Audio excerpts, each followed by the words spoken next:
Muy bien, entonces ahorita sí ya estamos grabando. Voy a cerrar y voy a cerrar mi, mi cámara. Bueno, entonces empezamos ahorita y empezamos recordando que nos quedamos en las escalas de medición. No queríamos ir más rápido porque este es el curso fundante y el curso fundante, pues estas ideas son vitales. Entonces, yo abrí una base de datos que ustedes la van a tener en esta, que es esta que está acá, es la base de datos de síndrome metabólico.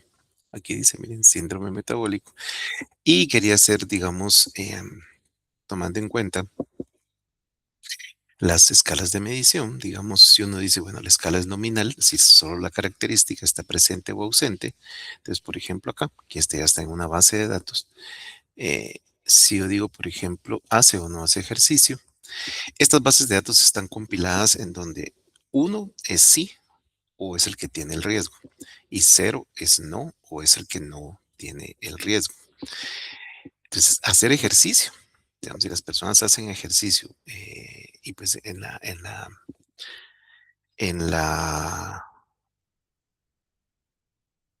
en el formulario que se hizo para esta base de datos solo decía, hace o no hace ejercicio. Realmente, pues debería ser más específico, ¿no? Cuántos días de la semana, cuánto tiempo en la semana, pero aquí solo está, hace o no hace ejercicio. Entonces, por ejemplo, cero es si hace y no está a riesgo, porque este concepto se llama enfoque de riesgo. El que no tiene el riesgo porque no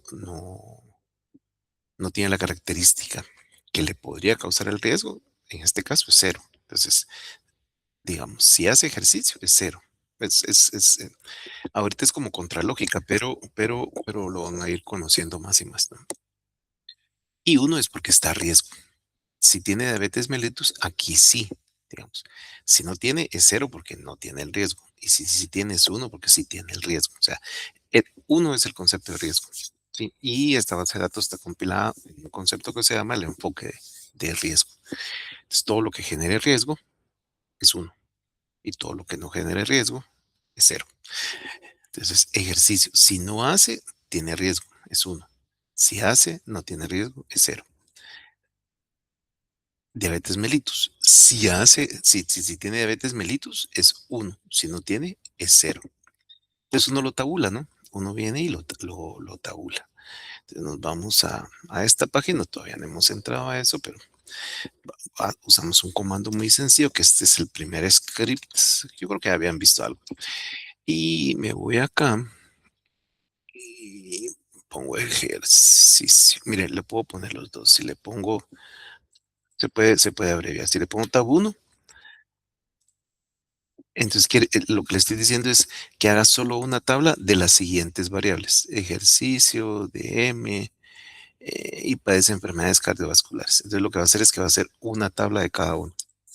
Ahí está. Entonces, digamos, vean ustedes, dice, aquí no hemos separado por hombres y mujeres, que ese, se acuerdan, hombres y mujeres es siempre uno de los grandes ajustadores. Los dos grandes ajustadores en cuestiones en salud son el género, que se les grave, siempre hay que dividir por hombre y mujer, siempre, y los grupos de edad. Y ya pues uno define los grupos de edad. Y tendremos una clase para definir los grupos de edad. Mm, hay una clasificación que está basada en riesgos en salud, que van de 0 a 14 años, de 15 a 39 años, de 40 a 64 años y de 65 a más. Entonces son cuatro grandes grupos de edad, digamos, por ejemplo. Pero hay otras clasificaciones también, ¿no? Por ejemplo, la encuesta nacional lo toma en quinquenios, de 0 a 4, de 5 a 9, de 10 a 14, de 15 a 19, y se va así. Pero si uno va a hacer un análisis y lo hace por quinquenios, lo que va a pasar es que en muchos de los espacios de los quinquenios van a aparecer ceros. Entonces, por eso es que se hacen grandes grupos de población. 0 a 14, 15 a 39, 40 a 64 y 65 y más es una buena clasificación y esa se basa en los riesgos en salud. Entonces, digamos que aquí no hemos tomado en cuenta ni el género, ni hemos tomado en cuenta la edad, ¿sí? Aquí solo vemos si hace o no hace ejercicio. Entonces, No están a riesgo 111, sí están a riesgo 130, 46% y 53%. Entonces, cuando decimos, vámonos para acá, no lo pongo en modo presentación porque si no me tendría que estar metiendo y saliendo, entonces lo dejo así. Entonces, estas variables, en las variables que ustedes vieron ahí, mm, estas, ejercicio, diabetes mellitus, quiero ver si me lo agarra así. Ejercicio, diabetes mellitus y padece enfermedades cardiovasculares son variables nominales, porque solo expresan la característica, hace o no hace. Y estas en especial, como solo la respuesta es 0 y 1, se conocen como binomiales. Hay un montón de situaciones en salud que al final se resumen en una respuesta binomial, 0, 1. Por ejemplo, esta sigue siendo nominal, esta sigue siendo nominal, esta sigue siendo nominal, esta sigue siendo nominal.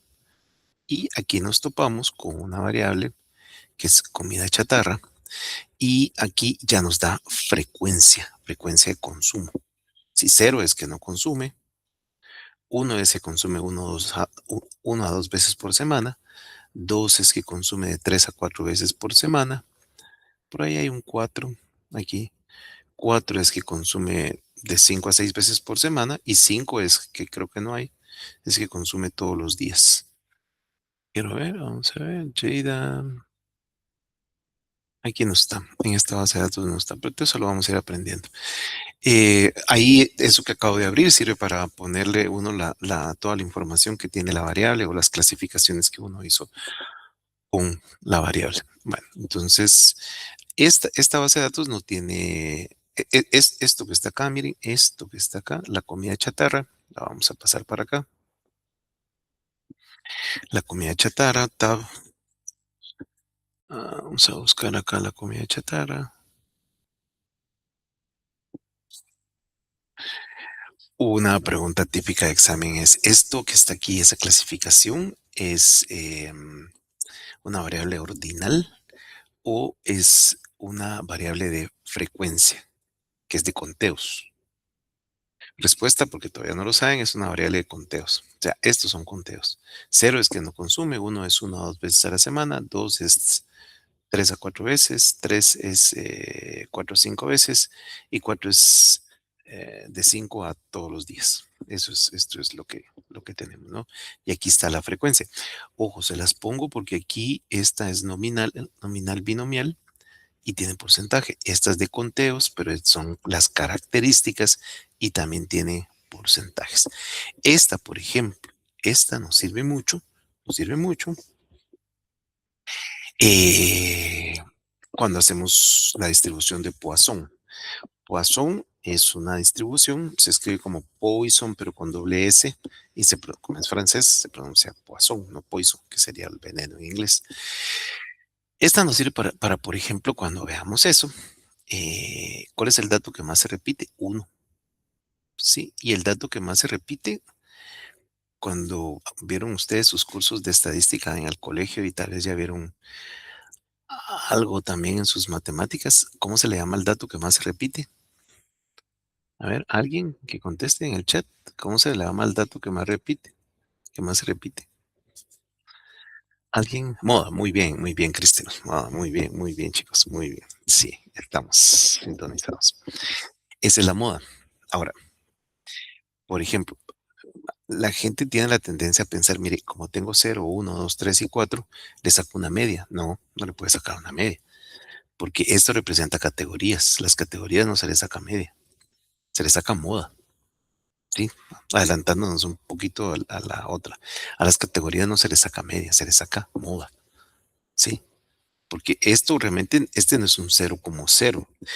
Es una categoría que nosotros le pusimos 0, pero que representa que la gente no come comida chatarra en una semana. O sea, no come comida chatarra.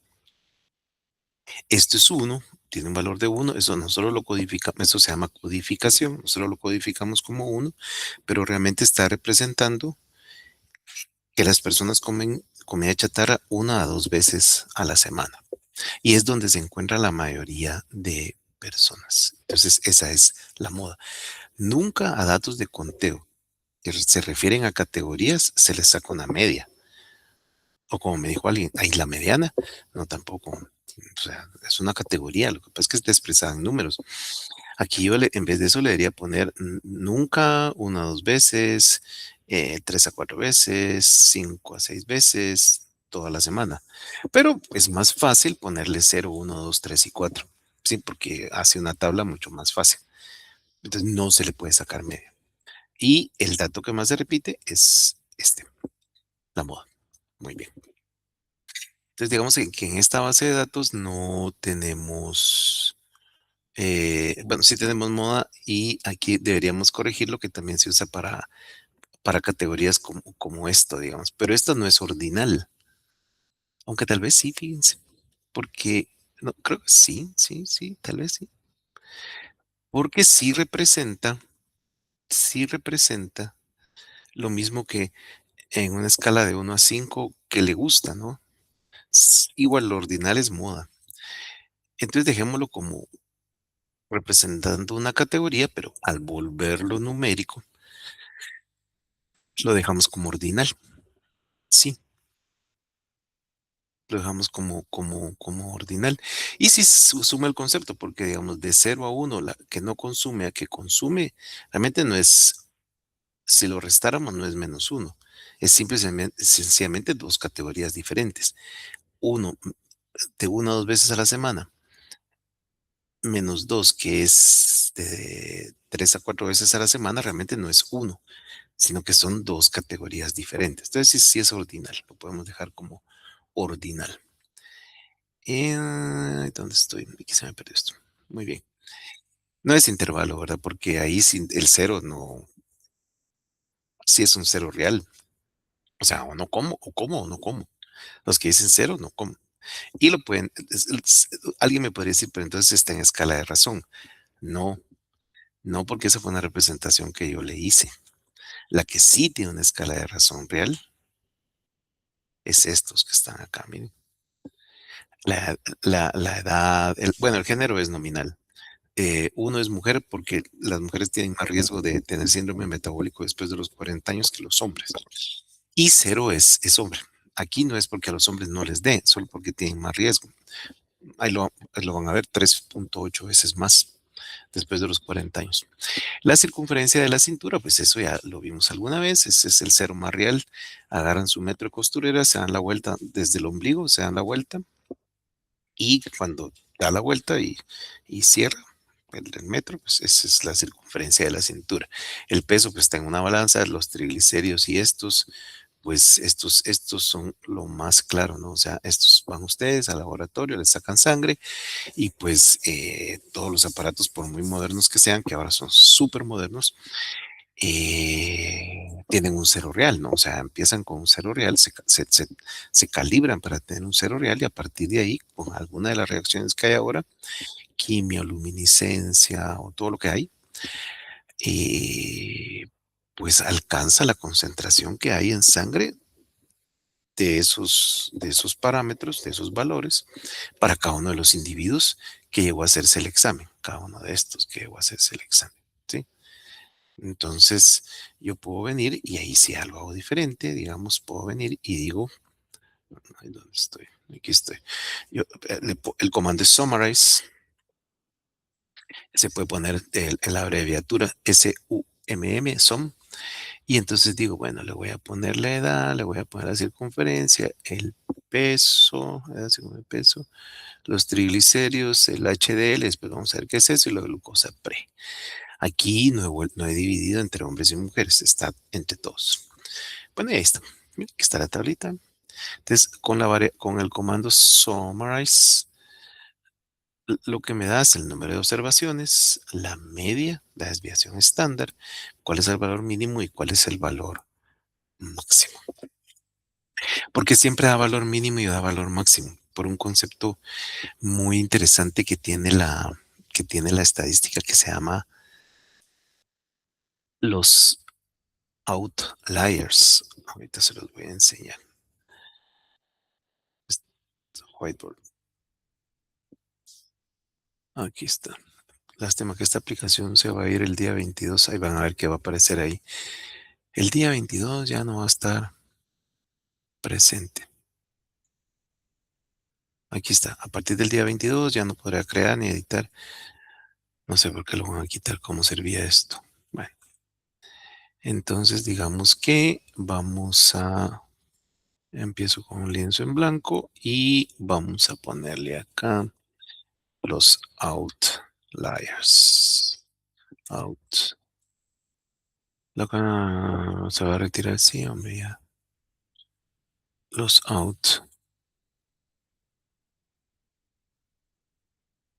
outliers.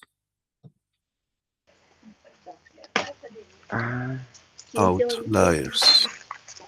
Listo. solo está en el Chicos, color, sácalo en el. Esdras tiene su micrófono abierto. Ciérralo.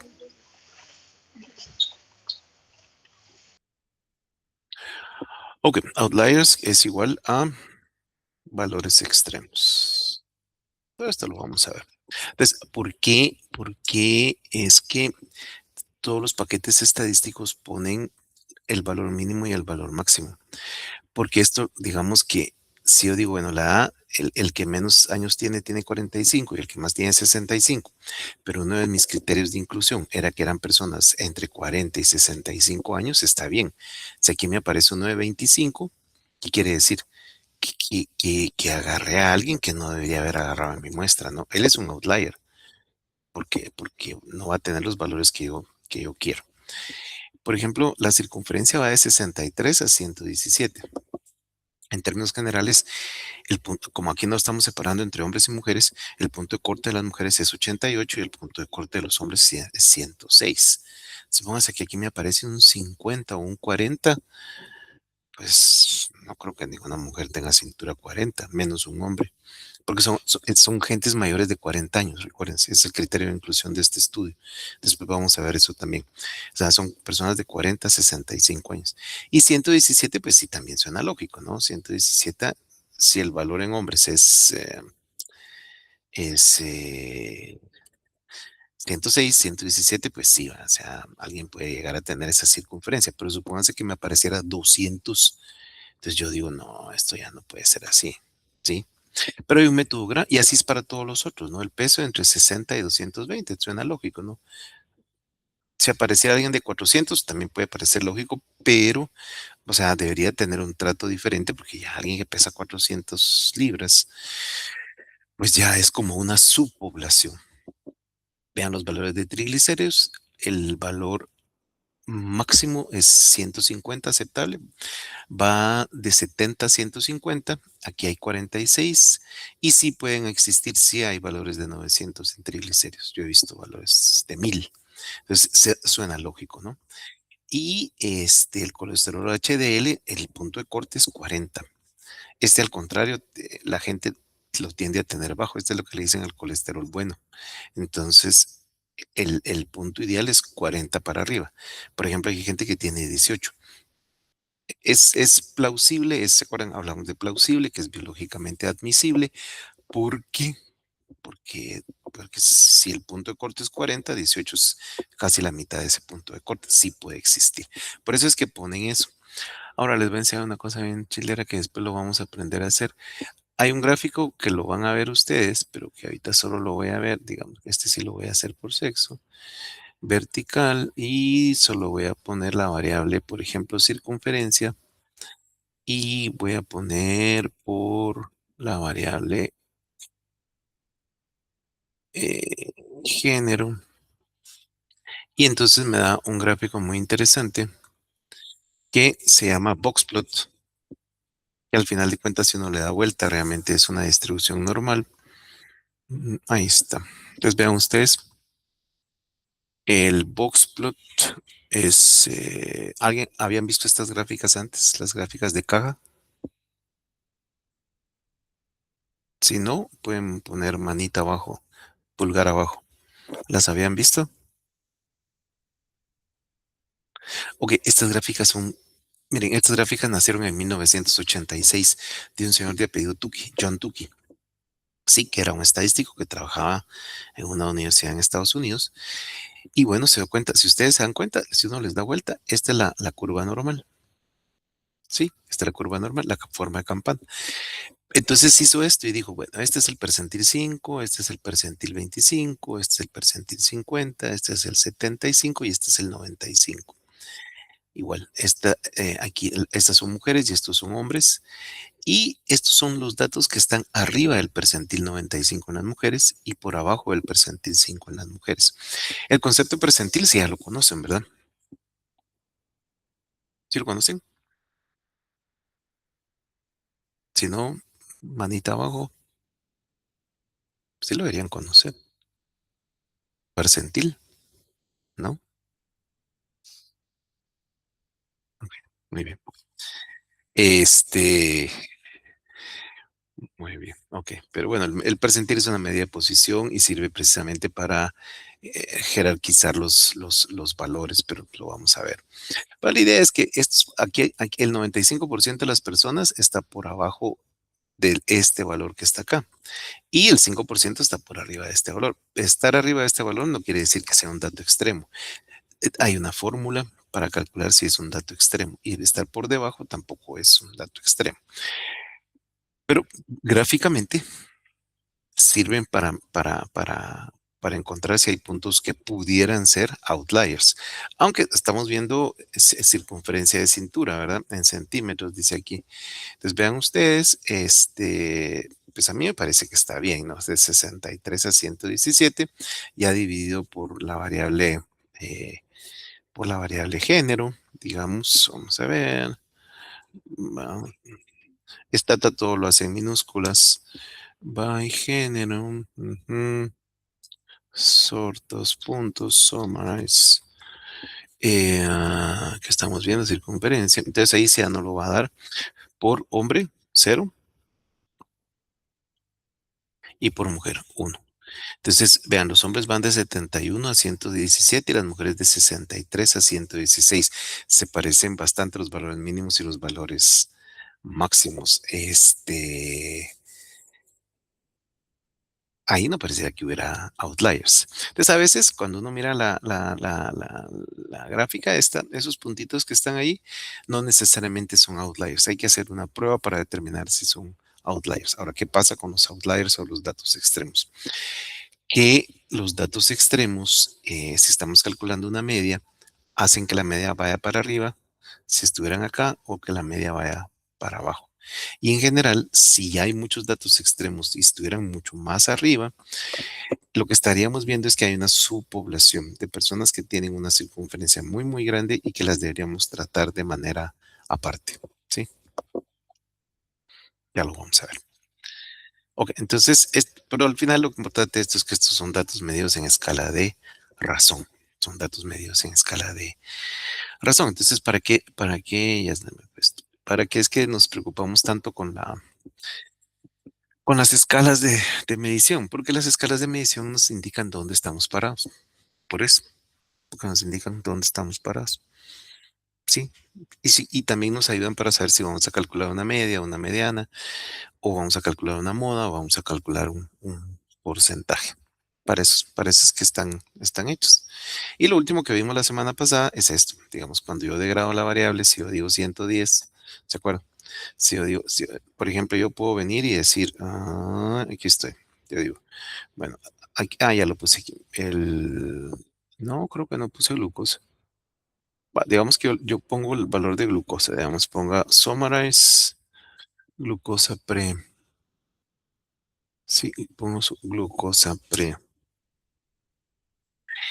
Y entonces, pues la media es 97, ¿no?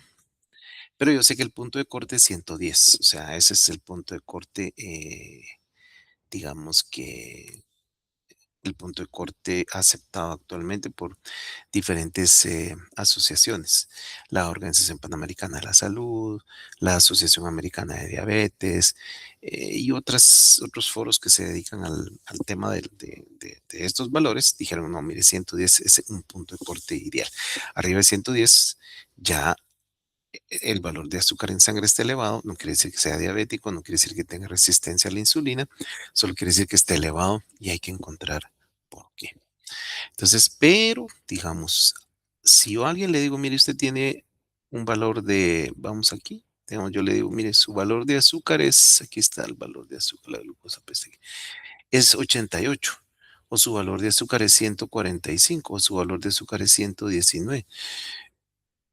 Es, si no sabe nada de cuestiones de salud, no va a entender. Pero si yo vengo y digo, vamos a ver, voy a hacer un punto de corte, y voy a decir, voy a generate, o sea, genere una nueva variable que se llama, por ejemplo, azúcar alta, ujú, y le digo que lo haga a partir de la glucosa pre. Vamos a poner mayor porque voy a quitar esto un poquito, porque aquí sí es mayor, entonces lo voy a pasar a inglés para que me sirva esto. Entonces, glucosa pre mayor a 110. Ahí generó una nueva variable, ahorita se las voy a enseñar y me voy a regresar al teclado en español. Generó una nueva variable que se llama azúcar alta. Aquí está. Entonces ahora vengo yo. Ya lo habíamos hecho, ¿no? Creo que lo hicimos con otra variable. Entonces yo le digo que lo tabule, que tabule azúcar alta. Entonces yo ya digo, mire, cero es no tiene riesgo. 197 personas no tienen el azúcar alta. 44 personas sí tienen el azúcar alta. Del total de la muestra, el 18.26% tiene el azúcar alta. Cuando yo hago eso, lo que estoy haciendo es degradando. Le puse un punto de corte y una variable que estaba medida en escala de razón, sí, porque tenía valores 18, 80, 90, 100, 110. Ahora lo pasé a nominal porque tiene valores de 0 y 1. 0 abajo de 110, 1 arriba de 110. Eso es la degradación de la variable. ¿Ok? Entonces, dicho esto, ahí nos quedamos, ¿no? Y valía la pena aumentar el ejemplo. Entonces, vamos a ver esto, miren, vamos a ver lo que son los datos censurados. Los datos censurados es como cuando ustedes van y leen que la leche pasteurizada es menor a 3 unidades formadoras de colonia. Una unidad formadora de colonia es, digamos, por mililitro, debe ser aquí. Aquí le deberíamos poner mililitro. Miren. Como estamos en este modo, le podríamos poner por mililitro, si lo vamos a grabar. En algún momento se le va a borrar. Una unidad de colonia pues ya lo van a ver ustedes, es una bacteria que crece en la leche, ¿no? Dice, la leche pasteurizada tiene que tener menos de 3 unidades formadoras de colonia, pero no sabemos si es cero, si es uno, si es dos o es tres. Bueno, menos de tres, o sea, lo máximo que debería tener es dos unidades formadoras de colonia. Es como por decir una bacteria, pero digamos que un litro tiene por mililitro, ¿no? Pero como si es pasteurizada la leche, eh, quiere decir que si tuviéramos dos, que no sabemos, solo sabemos que tiene que ser menor de tres para que la dejen pasar en el control de calidad. Dos ya son 2000 bacterias por todo el litro. Y cuando ustedes hablan el litro, este, pues le permiten que haya mayor oxigenación.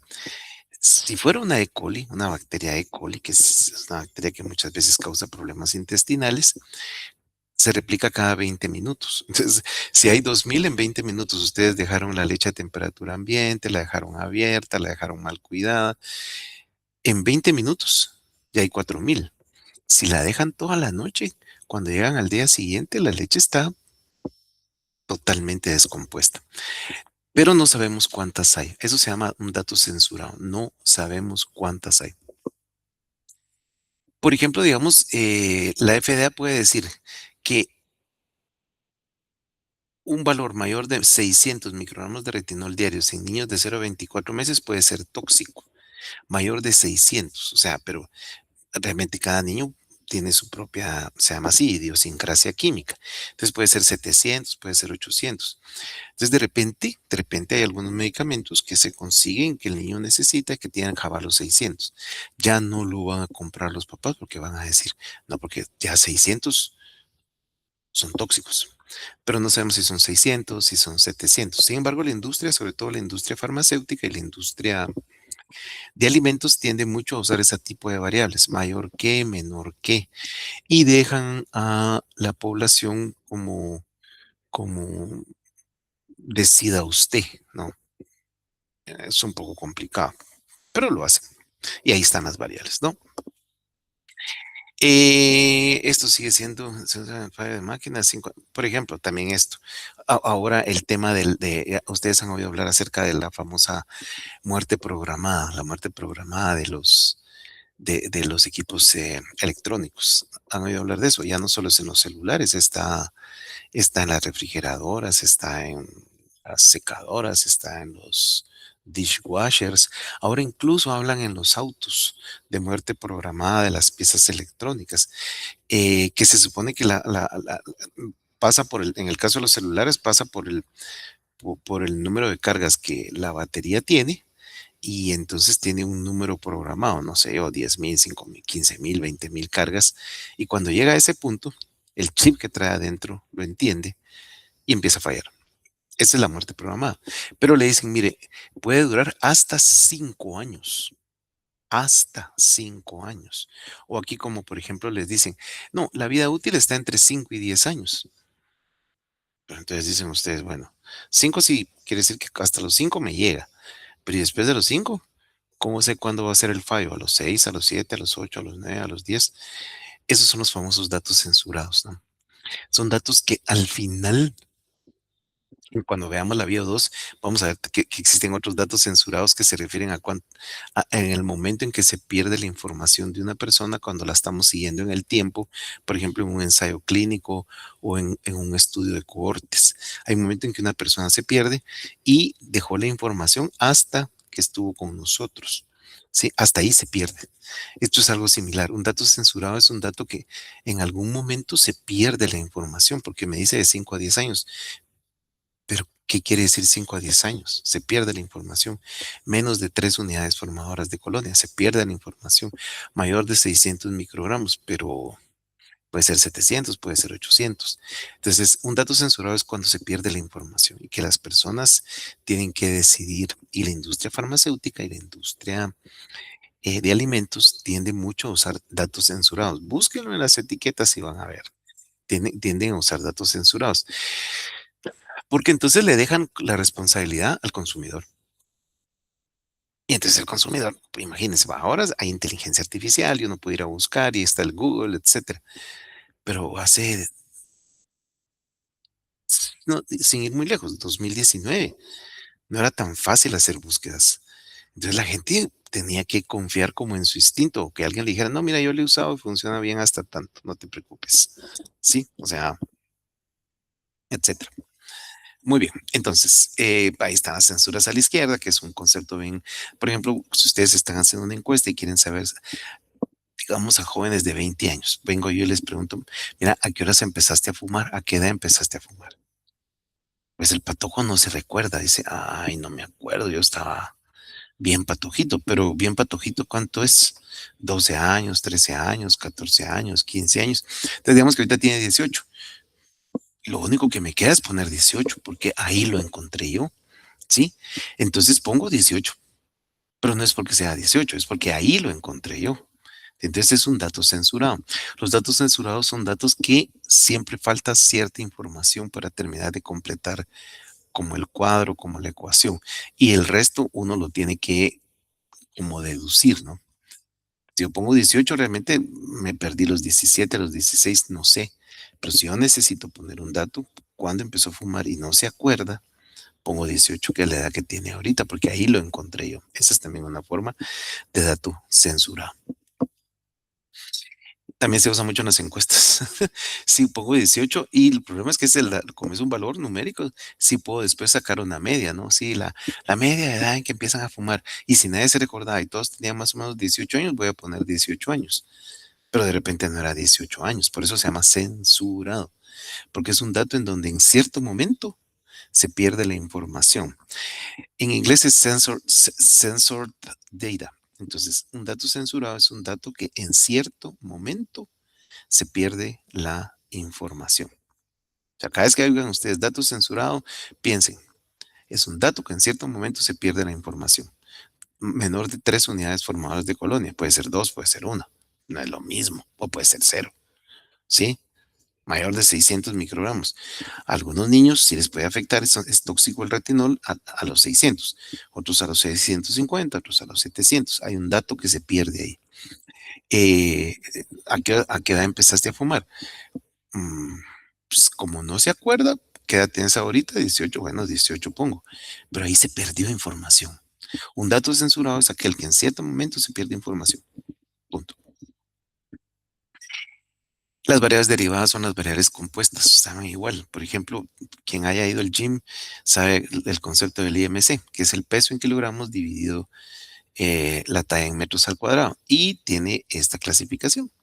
Sí, si está entre 19 y 25 está adecuado, arriba de 25 es 25.5 es exceso y abajo de 19.5 es deficiente o no adecuado. Ah, como ahora estamos en ese mundo de que todo hay que decirlo de tal forma que no parezca ofensivo, aquí lo cambiaron por, vamos a ver, aquí en vez de exceso le pusieron no adecuado y aquí en vez de deficiente le pusieron también no adecuado. Sí, entonces como estamos hablando de adecuado, aquí no adecuado y aquí tampoco no adecuado. Pero el tema es que si está arriba de 25, hay otras clasificaciones que dicen que ya hay sobrepeso y arriba de 30 hay obesidad. ¿Sí? Si somos muy cuidadosos con lo que queremos decir, arriba de 25 no adecuado, pero si ya estamos hablando en un mundo puramente profesional, arriba de 25 sobrepeso y arriba de 30 obesidad.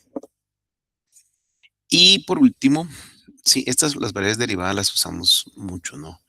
Y por último, y las variables derivadas, ya cuando sale el valor, se le puede sacar la media, se le puede sacar desviación estándar, ¿sí? Y también lo podemos categorizar, porque si lo tomamos como está aquí, tenemos tres categorías: exceso, adecuado y deficiente. Aquí podemos poner todos los que están acá, todos los que están acá y todos los que están acá. Si lo tomamos así, es una categoría y una categoría se reporta como porcentaje. Pero si tomamos los valores como tal, entonces le podemos sacar media y desviación estándar. ¿Ya? Muy bien. Y por último tenemos las variables latentes. Las variables latentes son las que no se pueden medir. Sí, y me imagino que tal vez en sociología oyeron ese concepto de constructo. Las variables latentes son como la felicidad, como el sentido de eficiencia, la depresión, la motivación, la confianza. Hay test que miden eso, ¿no? Hay test que miden el estrés, hay test que miden la motivación que tienen los trabajadores en la empresa, sí, y se hacen. Entonces uno va construyendo variables paralelas. Ahora ya sabemos que la variable es una característica de interés que me interesa medir y uno las va construyendo, ¿no? Pero digamos, si yo le dijera cómo mido la confianza como tal, es una percepción, ¿sí? Y las percepciones como tal no se pueden medir.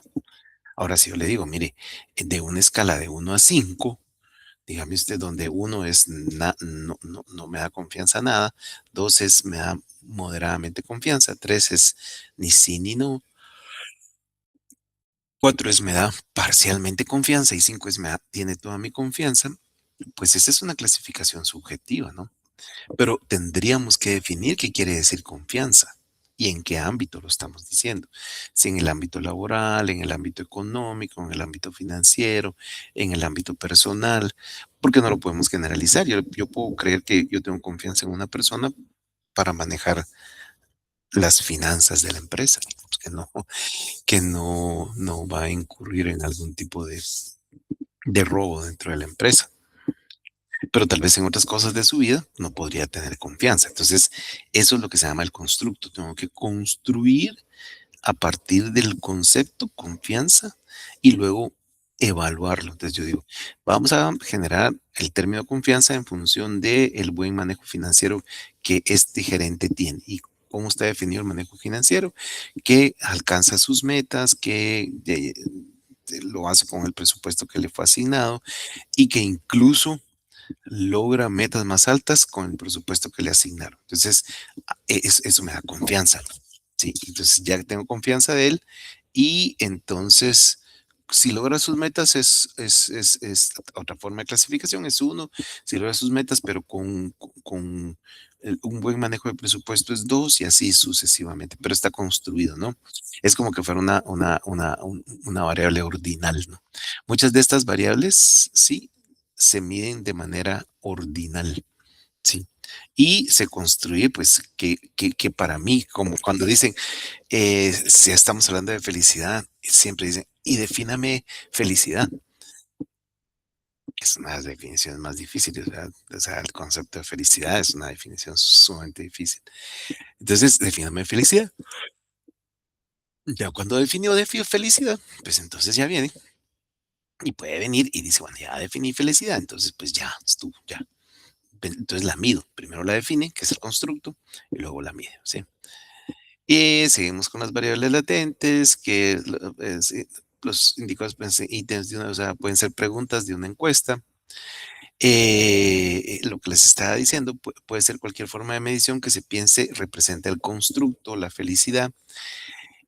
Incluso hay otras variables como por ejemplo ingreso, empleo, costo de vida, podrían ser vistas como constructos, necesitando medidas indirectas usando indicadores. Por ejemplo, costo de vida.